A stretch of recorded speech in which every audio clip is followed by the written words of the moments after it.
11 lawyers failed to solve the issue, but a humble janitor cracked it in just 2 minutes. What the millionaire CEO did next stunned everyone. Lina Morales had been urgently called in to clean the meeting room after one of the overwhelmed lawyers spilled a glass of water amid the chaos. Wearing a faded Garfield t-shirt and pushing her cleaning cart, she clearly hadn't expected to be there at that hour. As she knelt to wipe the barely visible puddle in the corner, tension erupted above her. Damian Hayes, the sharp, composo of Hayes and Lee, stood at the head of the room, fingers pressed to his forehead, eyes narrowed in frustration. Around him, 11 lawyers argued over one another, quoting statutes, pointing fingers, contradicting each other in desperation. The issue? Clause 38B in their contract with the Renshaw Group. Without a viable loophole, the company faced not only the loss of millions but also a blow to its reputation, something Damian valued even more. "This is a legal bomb," one lawyer muttered. "The clause is airtight. There's no way around it." Damian exhaled, exasperated. "And to think you all studied at Harvard, Yale, Columbia, only to stand here with nothing." Meanwhile, Lina moved quietly around the back of the room, her mop gliding effortlessly. Though she kept her eyes down, a glance at the whiteboard, covered in notes and the disputed clause, caught her attention. Casually, she remarked, "That clause doesn't look locked to me. It's more of a structural issue. It was written backward, logically speaking, if you compare it to Article 127 of the Federal Contract Code."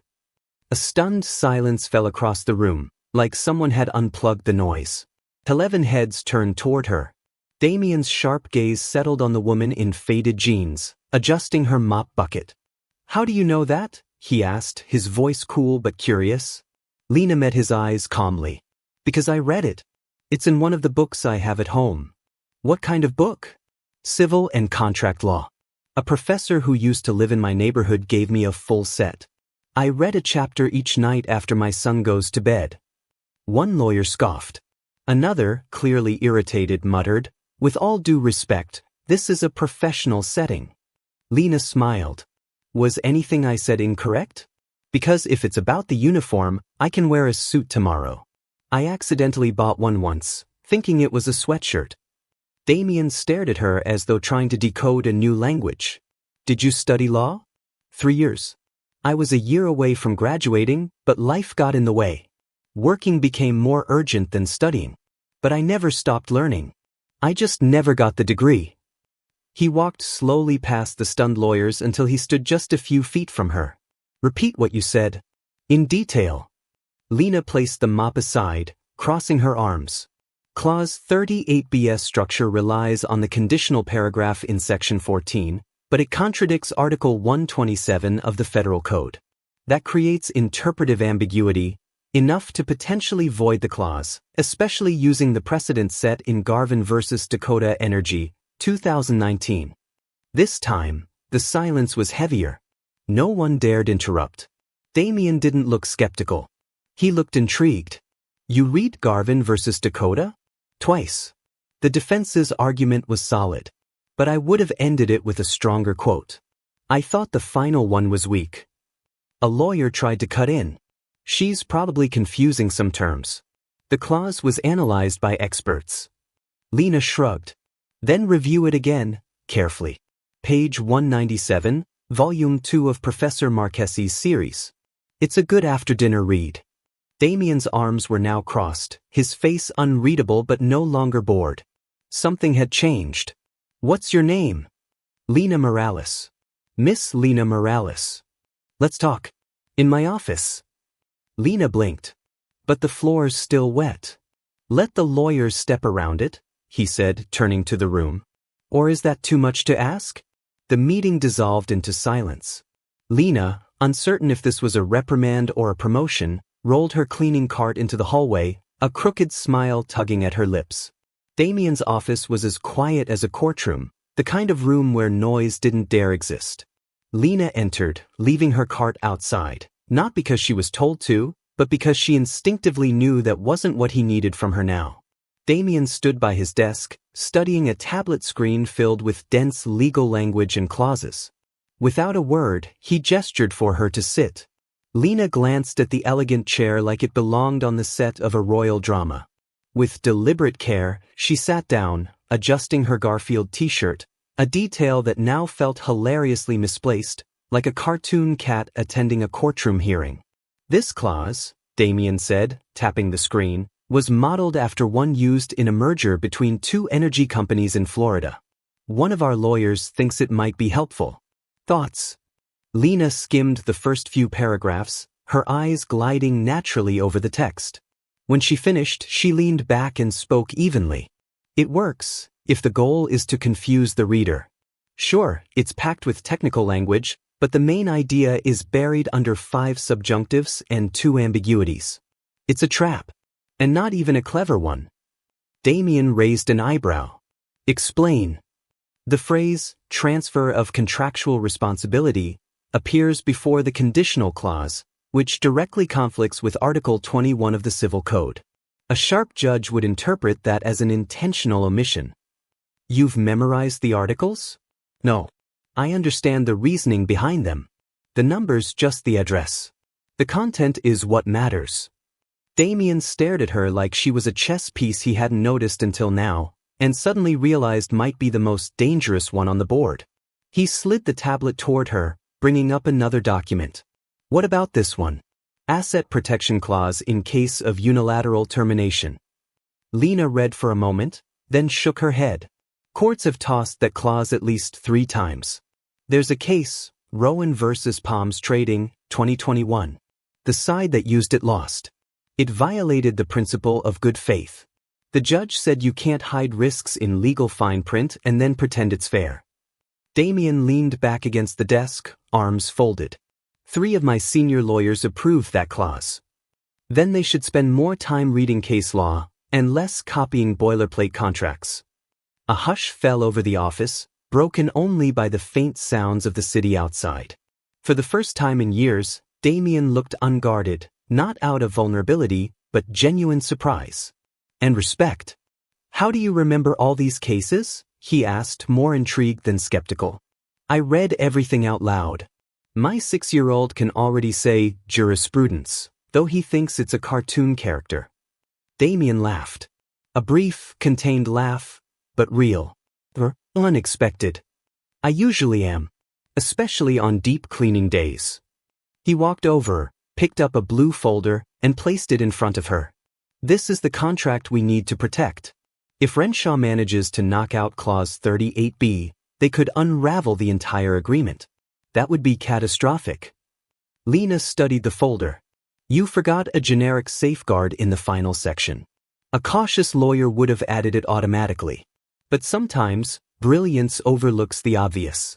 Damien frowned. Are you saying our lawyers are sloppy? I'm saying that when vanity replaces caution, contracts end up with too much ego and not enough insurance. He looked at her, not with his usual guarded demeanor, but with curiosity, like he was still trying to place her. You studied law but didn't finish? 3.5 years. I had to choose between getting a diploma or keeping milk in the fridge.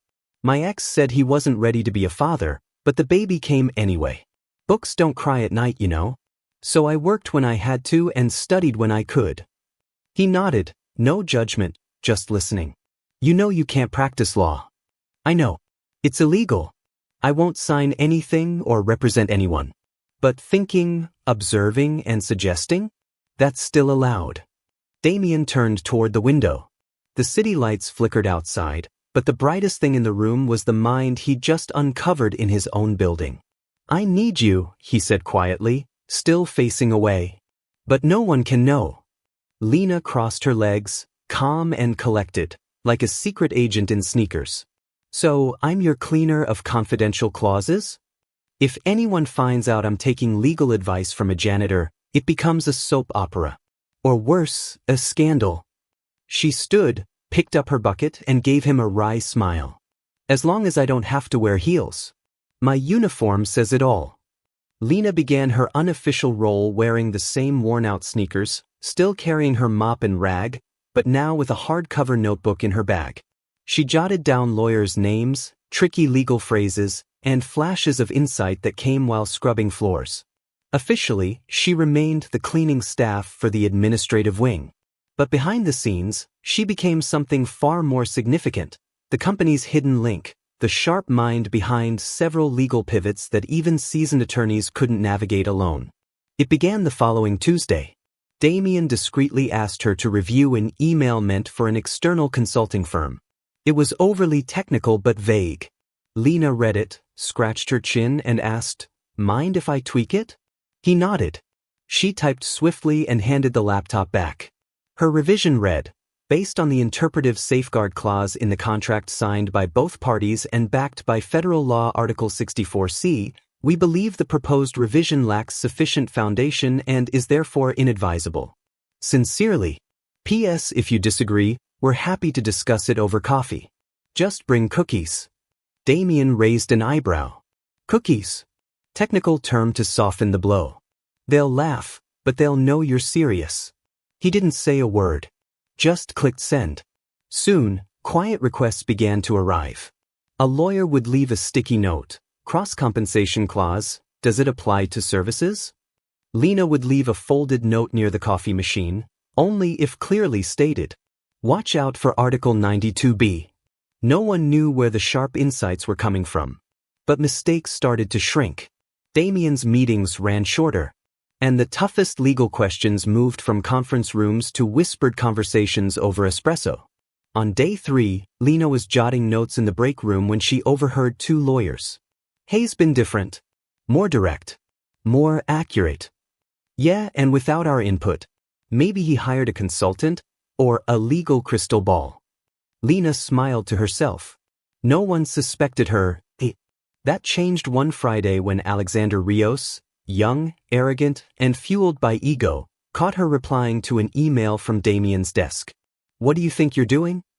Replying to a legal query about a merger and a reversibility clause. "Want to read it?" He stormed over the sensed. "You're not authorized. You're just a cleaning lady." Lena stood her ground, composed. Anyone can read the law. But understanding its soul? That's reserved for those who study beyond the page. That's not in the legal code. No. It's from the preface of Professor Marquesi's book, the same one who teaches your grad class. I read it there. Silence. Heavy. Uncomfortable. Final. From that day on, she became known, quietly, as the voice in the footnotes. No one could prove who she was, but the mystery grew. And Damien kept consulting her, without explanation. One afternoon, a threatening legal letter landed on his desk. It was aggressive, full of bravado. Damien, without calling his team, handed it to Lena.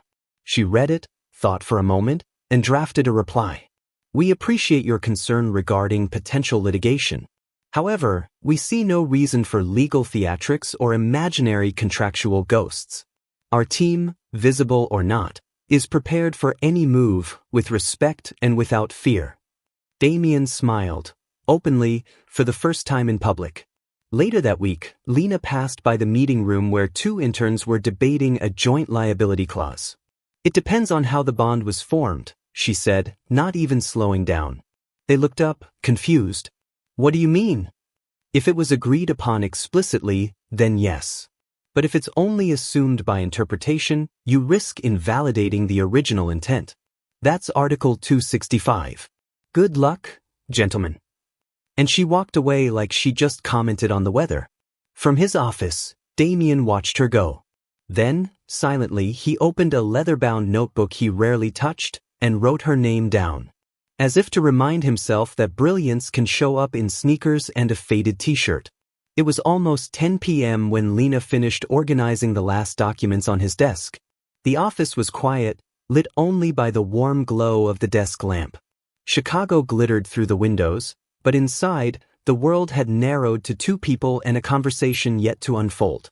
Damien leaned back, watching her fold a paper with notes on the Renshaw case, twice, into perfect rectangles, as if each page held dignity. "You don't have to stay this late," he finally said. "I know. But I like it when the office is empty. Easier to think. No one watching me like I'm part of some circus act." She zipped her bag, slid into the chair across from him, and waited. It wasn't the elegant armchair she used during formal meetings, This was just a plain wooden chair, the kind that grounded her and made everything feel more genuine. "Can I ask you something?" Damien said, leaning forward. "Sure," Lena replied. "But if it's about case law, I charge extra after 9. He chuckled, but his smile quickly faded into something more serious. "Why did you study law? I mean, what made you choose that field?" Lena drew a deep breath, as if opening a drawer she hadn't touched in years.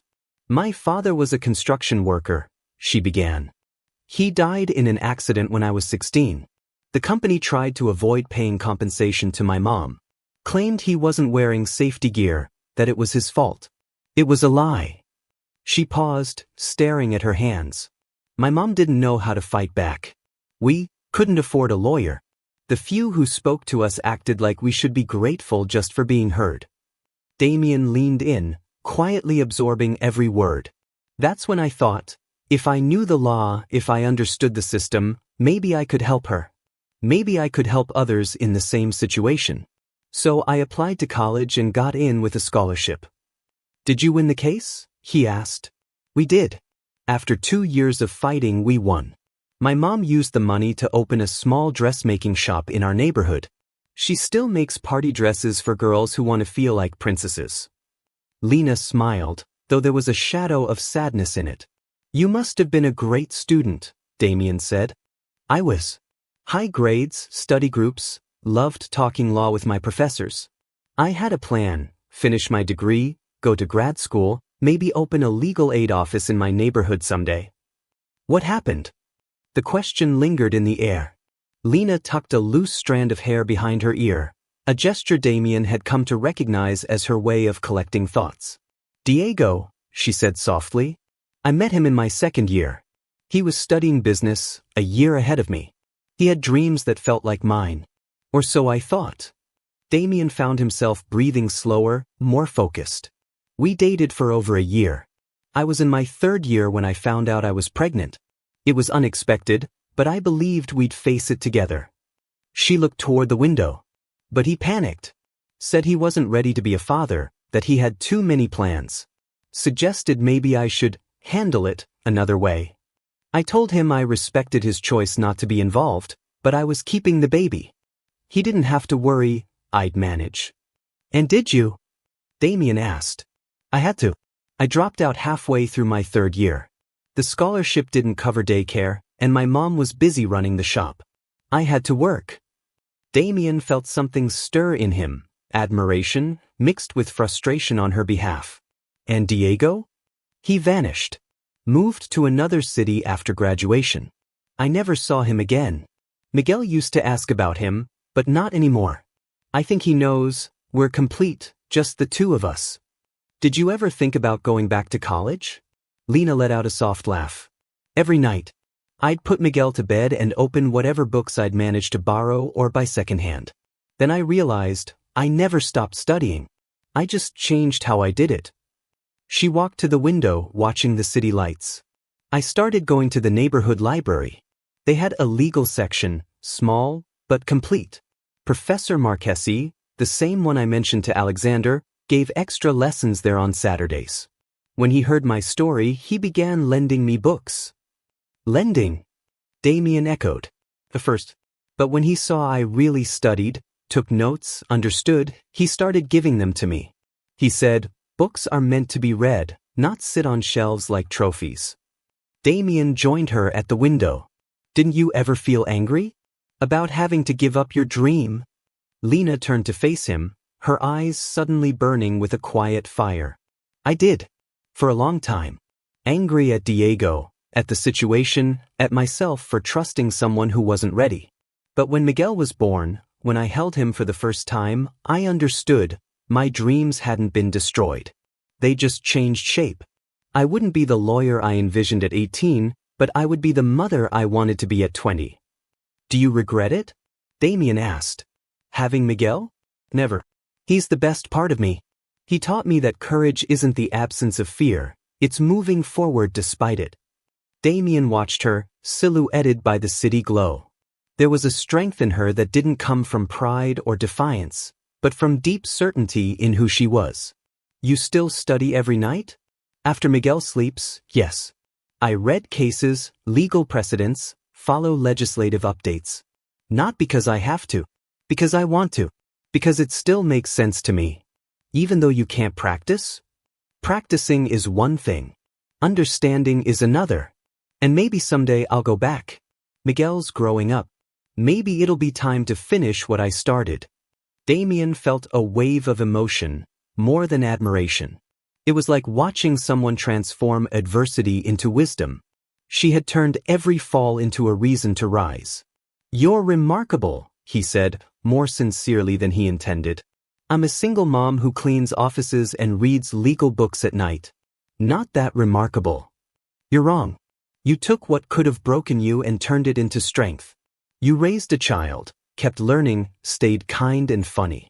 And you solve legal issues my top lawyers can't crack." Lena's smile trembled. "Miguel asked me the other day if I was sad about not becoming a lawyer. I told him maybe I didn't become the lawyer I dreamed of, but I became the person I needed to be. That's worth more." The silence that followed was filled with meaning. Lena gathered her bag, slipping back into her practical rhythm. "I need to go. Miguel wakes up sometimes at night. He likes me to be there. Of course. Thank you for sharing that with me. Thank you for listening." She paused at the door. "And Damien, this stays between us. Not because it's a secret, but because it's personal." "Absolutely." Left alone, Damien stared at the chair where she'd been. For the first time in years, he felt small, not diminished, but humbled. He had just met someone who redefined strength, intelligence, and worth. The next morning, Damien arrived early, not for meetings or paperwork, but to observe. To understand the woman who had shifted his view of what brilliance and resilience looked like. At 8:15, Lena entered in her blue uniform and worn backpack. But Damien saw something different now. Every step she took told a story. Every smile to a coworker carried a deeper warmth. He watched her help a young intern who dropped a pile of papers. Not only did she help him pick them up, she organized them by date and offered a witty comment about paperwork having a life of its own. The intern laughed, clearly relieved. Later, in a legal team meeting, Damien caught himself wondering what Lena would say. When someone proposed a flawed strategy, he almost muttered, Lena would point out the loophole in Clause 3. But he held back. At lunch, he saw her sitting alone in the courtyard, reading a book on constitutional law. It wasn't for show, she was genuinely interested, passionate, committed. And that's when he realized, what he felt for Lena wasn't simple. It wasn't just respect, or curiosity, or even attraction. It was something deeper. A fascination with how she'd turned hardship into growth, pain into knowledge, survival into wisdom. That evening, as the office emptied out, he asked her to meet him again. "I have something for you," he said, handing her an envelope. She opened it, a check for a significant amount. Enough to ease her financial load for months. "What's this?" "A bonus. For your help. For solving problems no one else could." Lena studied the check, then handed it back. "I can't accept this." "Why not? You've earned it." "Exactly why I can't. If I take this, it becomes a transaction. Like you paid for my value. And I'm not a favor. I'm value." Damien looked at her, struck silent. "I help you because I want to. Because it makes sense to me. Because I finally get to use what I've learned. This isn't about money, it's about partnership." He slowly tucked the check away, both rejected and in awe. "Then how can I give back? Let me stay involved. Trust my judgment. And maybe see me as more than just the cleaning lady who knows the law." And in that moment, Damien Hayes knew. He was falling in love, not with her looks or usefulness, but with her essence. Her integrity. Her fire. Her grace. It terrified him more than any courtroom ever had. "Okay, listen," Lena said, leaning on her broom as she gestured with a grin. "A termination clause? That's like a breakup because you can't agree on what to watch anymore. No one's at fault, it just ends. But a rescission clause? That's when one person secretly ate all the popcorn. That's a betrayal." The interns chuckled. What if someone pretended to like horror movies just to impress the other? One asked.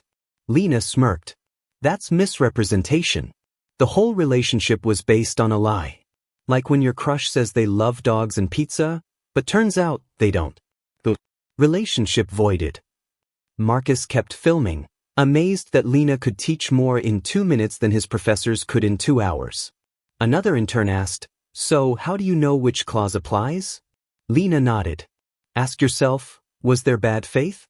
If yes, rescission. If not, just termination. It's like breaking up over text versus in person. Either way, it's over, but one's got more decency. She wiped her hands on a rag, but one more question came. What if both people want out but for different reasons? Lena smiled.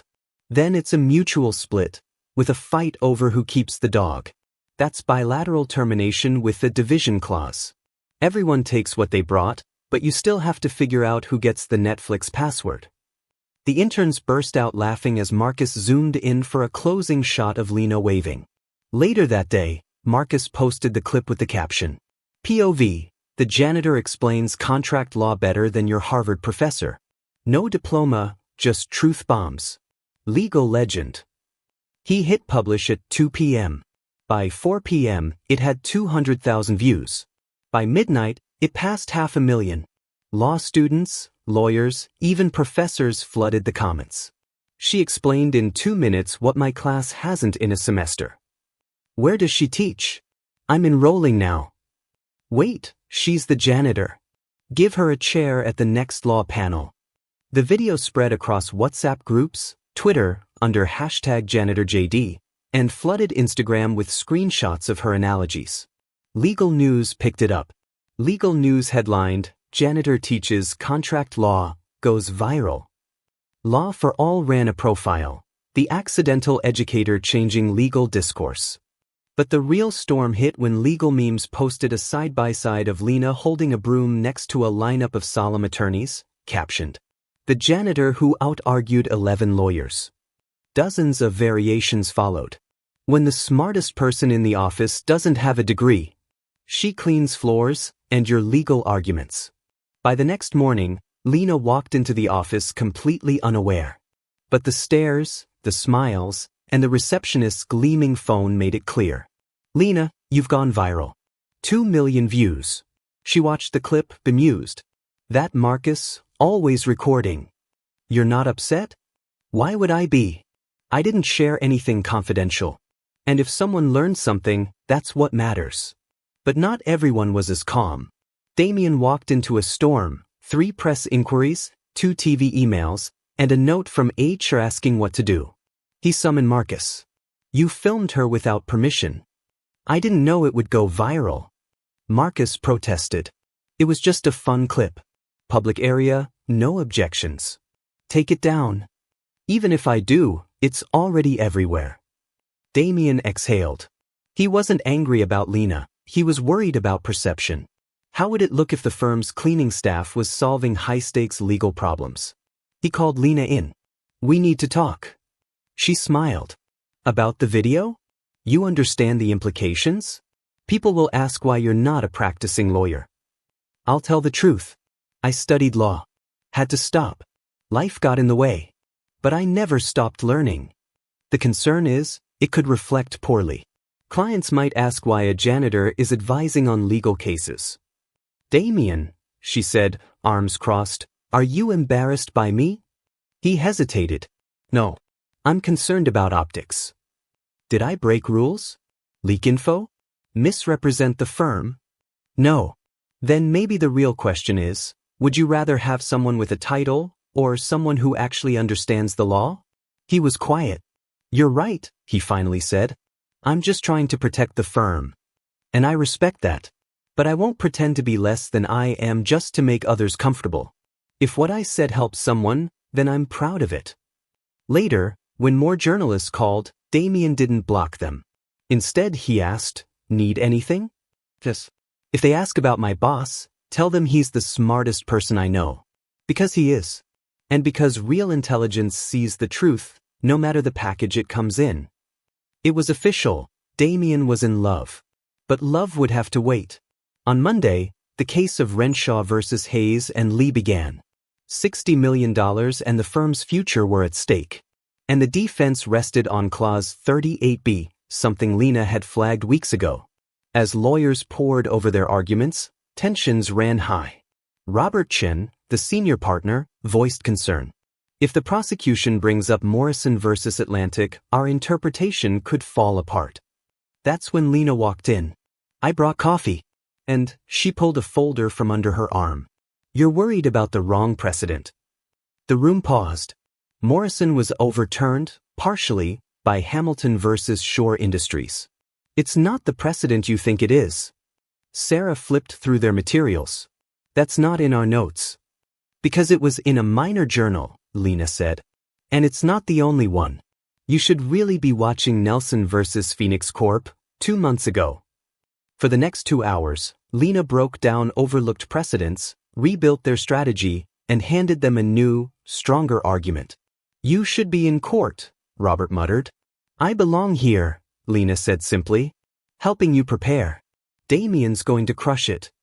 That night, Damien called her. I'm nervous. Nervous means you're ready. Insecure means you're not. Which is it? Nervous. Good. That means you care. She coached him until midnight. In court the next day, Damien was a powerhouse, clear, confident, commanding. He followed Lena's strategy to the letter. But then the prosecution blindsided them. Your Honor, Fitzgerald versus Morgensteel is outdated, the prosecutor said. Torres versus Infinity Holdings supersedes it. Damien froze. Torres wasn't in his research. He scrambled. Then, from the back, Lena's voice. Article 127, Paragraph 3. Partial, not full modification. It clicked. Your Honor, Damien said, Torres introduced only a partial modification, limited to hostile takeovers. Our case involves a friendly merger, with no imbalance of information. He outlined the details. Precedents. Context. Precision. The judge nodded. Objection overruled. Hours later, they won. Back at the firm, celebration erupted. But Damien slipped away to find Lena. How did you know about Torres? I looked it up last night, after you said you were nervous. Just in case. Why didn't you tell me? You didn't need more pressure. I trusted you'd rise to the moment, with the right nudge, if needed. He exhaled. Lena, I want to make this official. Be my assistant. And lead legal advisor. Full pay, full title, full respect. Her eyes widened. You mean that? I've never meant anything more. She nodded. Then yes. They hugged. A little longer than necessary. That evening at Rosewood, Lena showed up in a navy blue dress, hair down, presence calm and radiant. Damien couldn't stop watching her. Her wit. Her grace. Her depth. After dinner, he offered to drive her home. In the car, they talked easily. When they reached her building, he turned to her. Lena. Their eyes locked. He kissed her. Softly. Then deeply. She kissed him back, until he pulled away. That was a mistake, he said. You work for me now. It's inappropriate. Lena blinked, silent.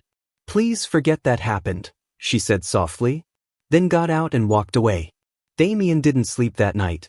And the next morning, he was at his desk by 7 a.m., haunted by one thing. Not the kiss, but the look on her face when he called it a mistake. At 9 a.m., when Lena arrived at the office, she found a bouquet of white roses on her new desk, an actual desk with drawers and everything, on the administrative floor. The arrangement was elegant, clearly expensive, likely worth more than her previous week's salary. Attached to it was a simple card that read, I apologize for my inappropriate behavior yesterday. Fitch. Lena stared at the flowers for a moment before calmly walking to Damien's office. He was on a call but hung up immediately when he saw her enter, bouquet in hand. Lena, They're very pretty, she said, placing the flowers on his desk. But I'm allergic. Allergic to roses. Allergic to expensive, scented apologies. She left a small folded note beside the bouquet and exited before he could say another word.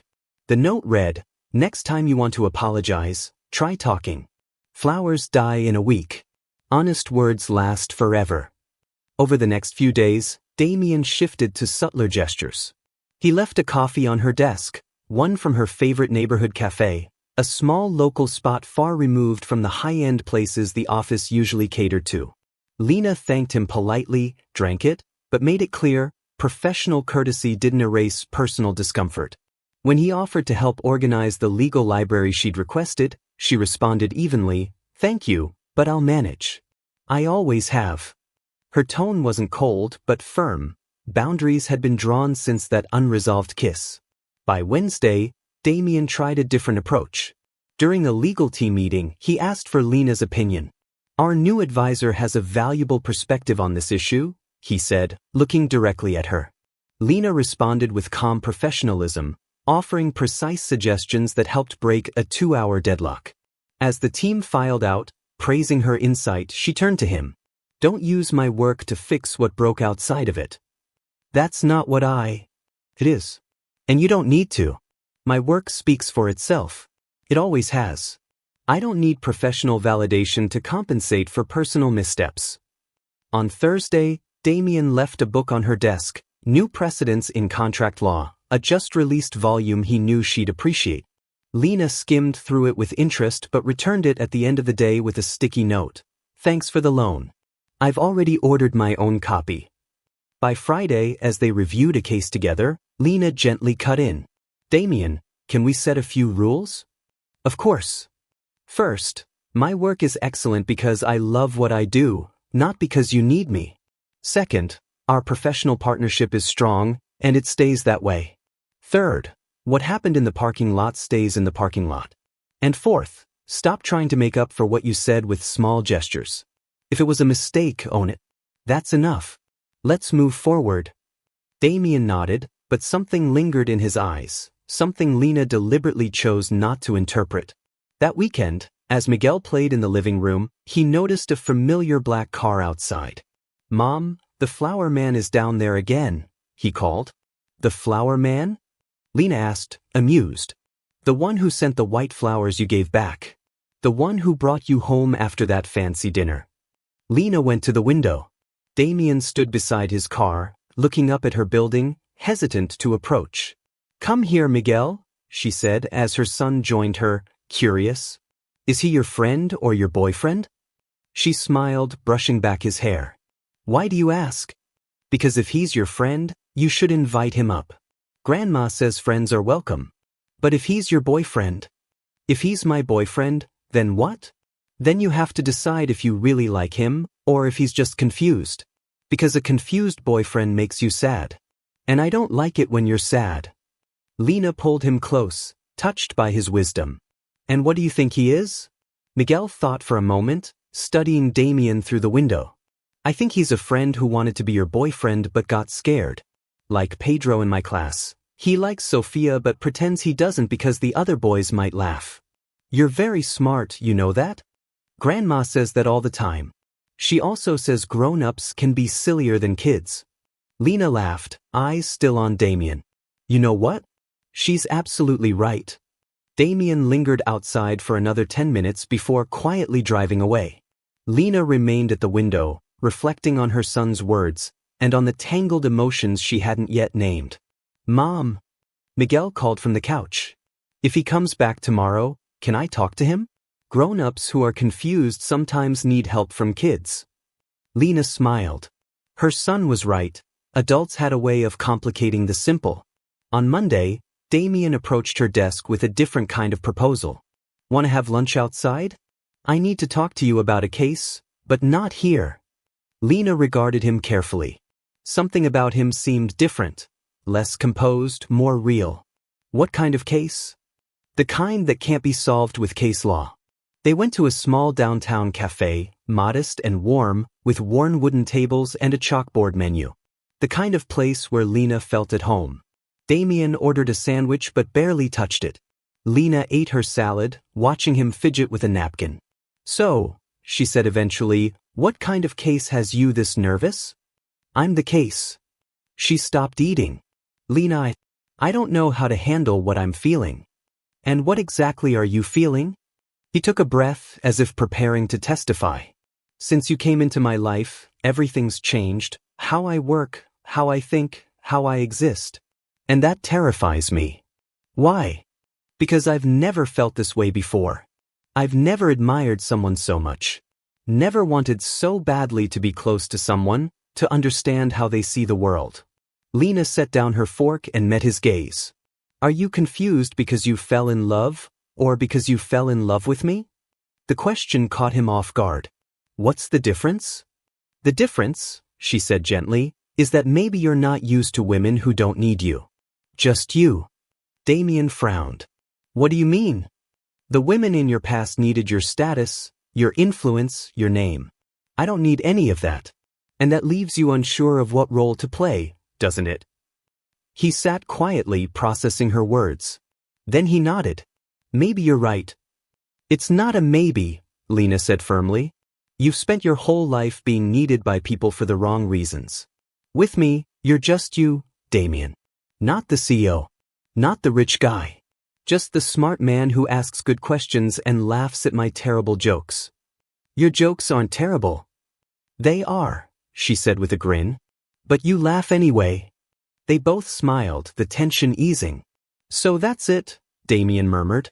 I'm confused because you make me feel both unnecessary and essential at the same time. Exactly. You don't have to be anything. That scares you, doesn't it? It does, he admitted. Because if you like me, it's really me. And if you don't, it's also me. He paused, hesitant. About the kiss. Lena tilted her head, studying him. I really think it was inappropriate, he said. You work for me now. I don't want you to feel pressured or uncomfortable. Then maybe next time, think before you go around kissing people. Or, was it admiration? No, he said quietly. I kissed you because in that moment, nothing else felt more right. And after that? Fear, he confessed. Fear of complicating things. Of losing you as a colleague. Of not being enough. Lena leaned back, a soft smile playing on her lips. You're a lot of things, Damien. Smart, driven, occasionally mule-stubborn. But not enough? Never. Then why do I feel like I am? Because you're learning to be with someone who doesn't want anything from you, except your presence. And that's scary. They finished lunch talking about work, but something had shifted between them. An unspoken understanding had begun to take root, a kind of honesty that hadn't existed before.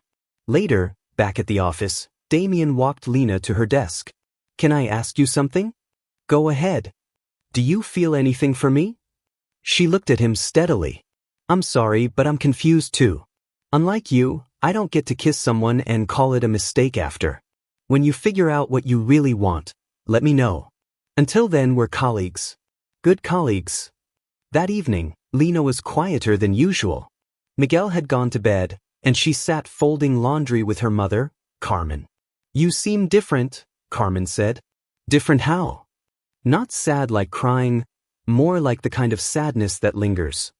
That's from overthinking, Lena smiled.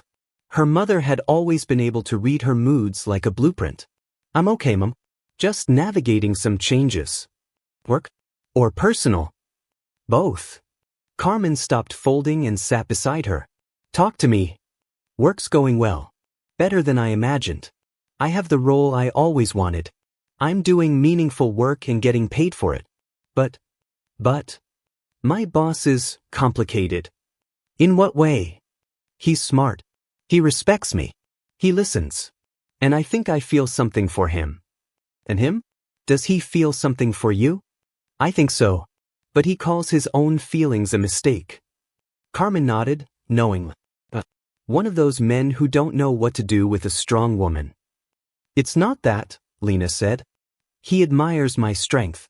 But I think it intimidates him. And how do you feel? Confused. Because I care. But I don't know if he wants me or just admires what I stand for. And I'm not getting involved with someone who doesn't understand his own heart. Carmen hugged her gently. Men like that take longer to figure themselves out. Not because they're dumb, because they're taught that emotions are weakness. So what do I do? Keep being yourself. If he's smart, he'll realize you're a once-in-a-lifetime kind of woman. And if not, that's his loss. You've already proven you don't need anyone to be happy. Lena smiled. Thanks, Mom. You're welcome. And even if you're unsure, you're glowing. That says something. That night, Lena fell asleep thinking about her mother's words, and about Damien. In the days following that lunch, Damien did exactly what she'd expected. He retreated. He returned to being the cool, composed, referring to her as Ms. Morales in meetings and offering only polite nods in the hallway. It was clear the honesty had unnerved him, and now he was hiding behind the same corporate armor he'd worn for over a decade. Lena matched his energy. If he wanted distance, she gave him distance. If he wanted formality, she delivered formality. But she also stopped offering the quiet support she'd been giving him. His post-it notes asking for input were now met with professional, impersonal emails, technically flawless, but devoid of their usual warmth. Others in the office noticed. Sarah mentioned to Robert that something had shifted between the boss and his new advisor. Marcus picked up on it too. Lena wasn't cracking legal jokes anymore. On Thursday, Damien needed her feedback on a tricky contract clause. Instead of walking over, he sent a formal email. Her response came 15 minutes later, 3 neat, emotionless paragraphs. That night, Damien found himself scrolling through Lena's modest social media profile. A video showed Miguel trying to pronounce jurisprudence, while Lena laughed in the background. Another showed her explaining a health insurance contract to a neighbor using cake metaphors. In one photo, she sat in the library surrounded by old law books, Miguel asleep in her lap. It was a world completely different from his, a world built on care, connection, and humility. On Saturday, without quite knowing why, Damien drove to Lena's neighborhood. He ended up outside the Hope Community Center. Through the window, he saw her at a round table, animatedly teaching a group of adults. She was glowing, comfortable, powerful, joyful. She wasn't performing. She was simply herself. He stepped inside. The room quieted. Lena looked up, surprised. Damien? What are you doing here? I was driving by, he said, lying. This is Damien Hayes, she told the group. My boss. The one from the viral video. A woman grinned. I'm Mrs. Rosa. Lena was explaining rental contracts. Damien greeted them politely, but his focus stayed on Lena. Can we talk? They stepped aside. Seriously, she asked. Why are you here? I wanted to understand. Understand what? How you do this? How you stay so free? You drove 40 minutes to ask me that? Maybe. Why? He looked around the room. Because I went back to being who I used to be this week, and I realized I don't like that version of myself anymore. And what do you want from me? Will you let me learn from you? The vulnerability in his voice caught her off guard. After a pause, she smiled. That depends. Are you willing to listen to Mrs. Rosa explain her lease for 2 hours? I am. And help Mr. Carlos with his auto repair scam? I am. Without acting superior? Damien looked around again, this time seeing people, not problems. I'm willing to try. Then have a seat, she said. Mrs. Rosa was just telling us how she figured out her own compensation claim when no lawyer would help her. Damien sat down. For the next 2 hours, he listened, really listened, to stories that shook the foundation of everything he thought he knew about justice and value. When they left, Lena asked, So, learn anything? I learned you're not just intelligent. You're wise. What's the difference? Intelligence solves problems. Wisdom transforms people.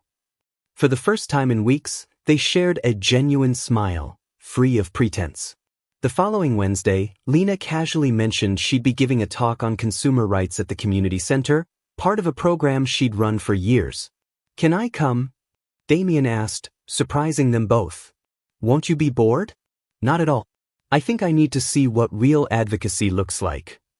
That Saturday, the small community hall was full, young moms with babies, retirees with notebooks, teens with questions. Damien sat quietly at the back, watching Lena on stage. She wore jeans and a blouse, her hair loose, her posture relaxed. And for the first time, he saw her not just as a brilliant advisor or a woman he admired, but as a leader who lived what she believed. Good afternoon, everyone, Lena began, her smile warm and genuine. Today, we're going to talk about something that affects all of us, how not to get fooled when we make a purchase. The audience chuckled in response. Let's be honest, she continued. Everyone here has been tricked at least once. I have. You have. Even that stylish gentleman in the back, she gestured subtly toward Damien, has probably been fooled at some point. Laughter rippled through the room again, and Damien found himself smiling, feeling seen but not exposed. The difference is this: when someone with money gets tricked, they call a lawyer.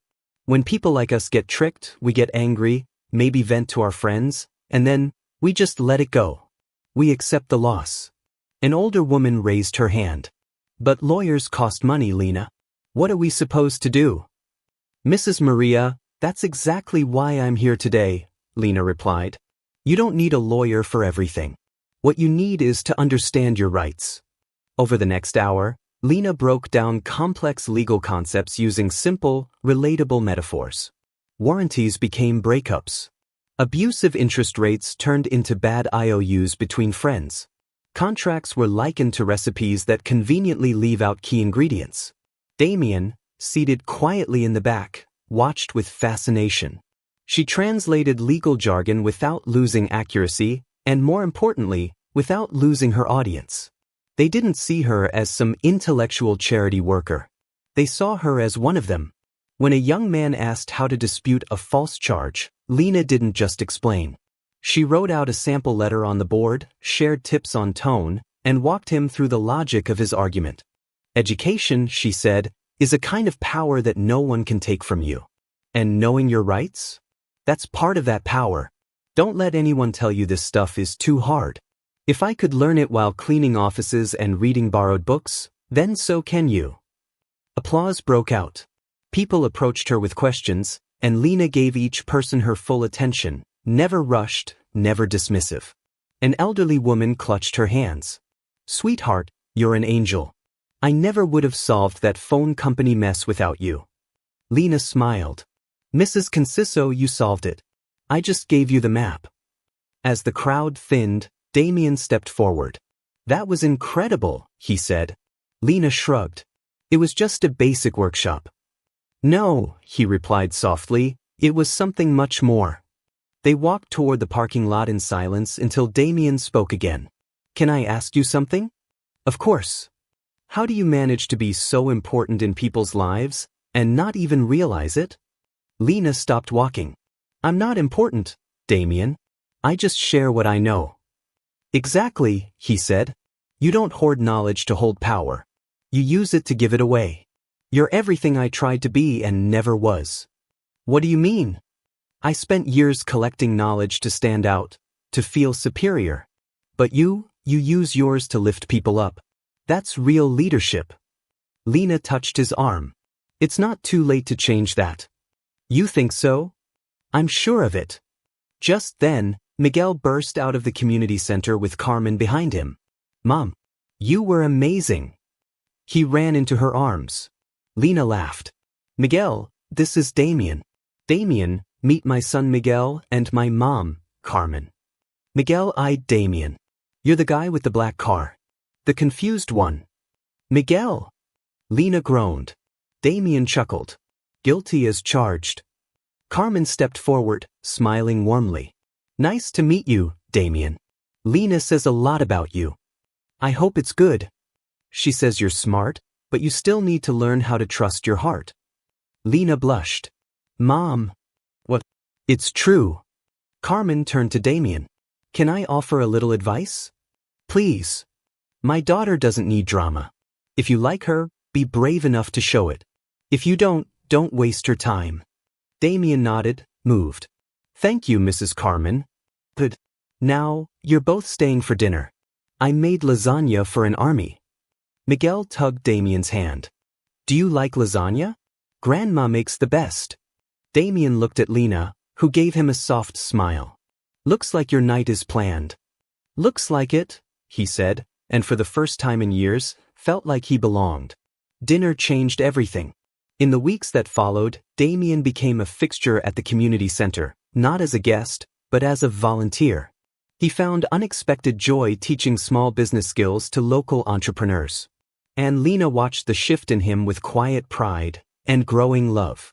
When the annual Hazen Lee Gala came around, Damien found her that morning. "I need you there tonight. I always help organize it." "No. I need you there as you. Not as an employee." She looked at him, puzzled. "Are you planning something?" "Yes," he said. "Something I should have done a long time ago." That evening, the event sparkled, golden lights, soft music, and elegance everywhere. Lena arrived in a simple black dress, nerves hidden behind a hopeful smile. "You look beautiful," Damien said. "And you look different. Relaxed." "Maybe I am." As the cocktail hour unfolded, Lena mingled easily. People recognized her as the cleaning lady from the video. She laughed it off, never letting it define her. Sarah approached. "I'll admit, when Damien promoted you, I thought it was PR. But now, I get it. You're the smartest person here. And you've changed him." "Changed how?" "He's happier. More himself." When it came time for the speech, Damien stepped on stage. "Every year, I stand up here and talk numbers, wins, contracts, growth. And you politely applaud. But this year, I learned something bigger." He found Lena in the crowd. "I learned that intelligence isn't about degrees. Leadership isn't about titles. And value isn't measured in dollars." The room quieted. "This has been our best year, 68 cases won, over 200 million in deals. But none of it compares to what I learned from one person.